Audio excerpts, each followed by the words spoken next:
जागो हिंदू जागो, अब बहुत बुरा समय आने वाला है। अगर नहीं जागोगे तो आपके घर से आपको निकाल के बाहर फेंक दिया जाएगा। क्यों? क्योंकि 2013 में एक कानून पास हुआ था जिसको कहते हैं वक्फ बोर्ड कानून बना था। सबको जानकारी, लेकिन कोई हिंदू बोला नहीं। मैं यही बताना चाहता हूँ कि अब तो जाग जाओ कम से कम। उस कानून के तहत ये है कि ना आपका मठ आपका होगा ना आपका मंदिर। दो मुस्लिम आएंगे, दो मौलवी आएंगे, आपकी जगह कहेंगे ये हमारी जगह है, डीएम में एक तहरीर देंगे और वो वहाँ के आपको बैठ जाएंगे। डीएम तफ्तीश का विषय बाद में होगा, लेकिन उससे पहले आपको घर से निकाल दिया जाएगा। सुना आपने महाराज को। इन महाराज को अमित शाह का सलाहकार माना जाता है। भाजपा के कद्दा पर नेताओं में शुमार मंडलेश्वर ज्ञानेश्वर अलीगढ़ के इजलास में आकर बयान दे रहे हैं, हिंदू जाग जाओ वरना घरों से निकाल दिए जाओगे। हिंदुस्तान में हिंदुओं की दशा पर चिंता कर रहे हैं महाराज। महाराज को शायद आधा अधूरा ज्ञान है। वक्फ जमीन मस्जिद होती है, वो प्रॉपर्टी जिसे लोग जीते जी वक्फ कर जाते हैं, मगर महाराज जी का ज्ञान बता रहा है। दो चार मुस्लिम मुल्ला जी कहेंगे ये मंदिर हमारा है तो वक्फ बोर्ड 1 मिनट में मुल्लाजियों के हवाले मंदिर को कर देगा। मुल्लाजी कहेंगे ये घर हमारा है, वक्फ बोर्ड कहेगा हिंदुओं को निकालकर ये मकान मुल्लाजी को दे दो। यहाँ तक महाराज का कहना है अगर हिंदू नहीं जागे तो हिंदुओं को घरवार मंदिर सब छोड़कर जाना पड़ जाएगा। वाह भाई वाह, क्या ज्ञान पाया है मंडलेश्वर ज्ञानेश्वर ने। ना कानून होगा, ना कोई कोर्ट होगा, ना हाई कोर्ट, ना सुप्रीम कोर्ट, लोकतंत्र होगा, ना कुछ होगा।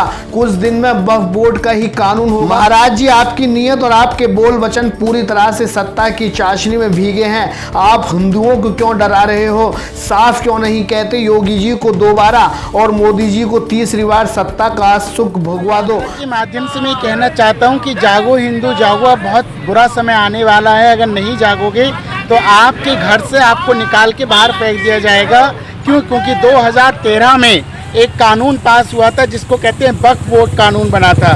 सबको जानकारी, लेकिन कोई हिंदू बोला नहीं। मैं यही बताना चाहता हूँ कि अब तो जाग जाओ कम से कम। उस कानून के तहत ये है कि ना आपका मठ आपका होगा ना आपका मंदिर।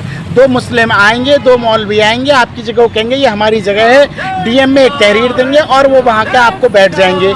डीएम तफ्तीश का विषय बाद में होगा, लेकिन उससे पहले आपको घर से निकाल दिया जाएगा। और उसमें एक और बात नीचे ऐड की गई थी कि आप अगर मुस्लिम ने कह दिया और दावा कर दिया कि आप ये जगह वक्फ बोर्ड की है तो आप अपने अधिकार के लिए आप हाई कोर्ट में अपील तक नहीं कर सकते और आपको वो जगह खाली करनी पड़ेगी। इसलिए मैं कहना चाहता हूँ कि 2013 में नहीं जागे, गलती से एक बटन दब गया सभी हिंदू भाइयों से कि अब आपको आज तक आज़ाद होने के बाद एक हिंदू प्रधानमंत्री इस देश को मिला है। इसलिए यही कहना चाहूँगा कि आप लोग हिंदुत्व का साथ दीजिए, हिंदुत्व के साथ जागिए और देश को बचाइए। खतरे में नजर आ नहीं रहा, हिंदुत्व है खतरे में।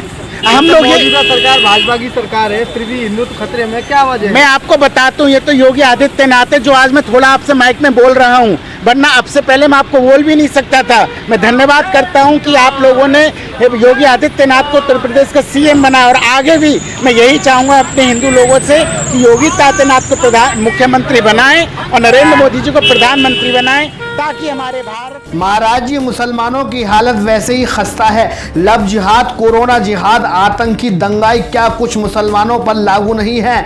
मोब लिंचिंग में मुसलमान को पलक झपकते ही राम के तथाकथित अनुयायी मार देते हैं, लेकिन मुस्लिम खामोश रहता है। जबरदस्ती मुसलमानों के इस्लाम में दखलंदाजी करके 3 तलाक जैसे कानून बन जाता है, मुसलमान आह भरकर रह जाता है। CNRC के नाम पर मुसलमानों को बाहर का रास्ता दिखाने का डरावना प्रोपेगेंडा चलाया जाता है, मुसलमान आह भर के रह जाता है। सरेआम मुसलमानों को काटने के नारे लगते हैं, मुसलमान चुप्पी साध कर रह जाता है। जरा सी अगर हक बात बोले जेल में ठूस दिए जाते हैं। इतने डरे सहमे मुसलमानों से हिंदू कैसे डर सकता है? क्या वास्तव में हिंदू डरपोक है या हिंदुओं को डराकर भाजपा सरकार को दोबारा सत्ता में लाने के लिए हिंदुओं की मर्दानगी पर शक किया जा रहा है? महाराज अपील है आपसे, इस देश का अमन चैन आपसी भाईचारों को बर्बाद न करो। इस देश के लोग मैया का जय जयकारा भी लगाते हैं और हाजी अली के दर को भी चूमते हैं। महाराज जमाना क्या, ये तो आप भी मानते हैं। आप जो कह रहे हैं सब कानूनी तौर पर, सामाजिक तौर पर बेबुनियाद है। ना सिकंदर रहा, न दारा, न फिरौन रहा, न रावण, और ना ही रहा हिटलर,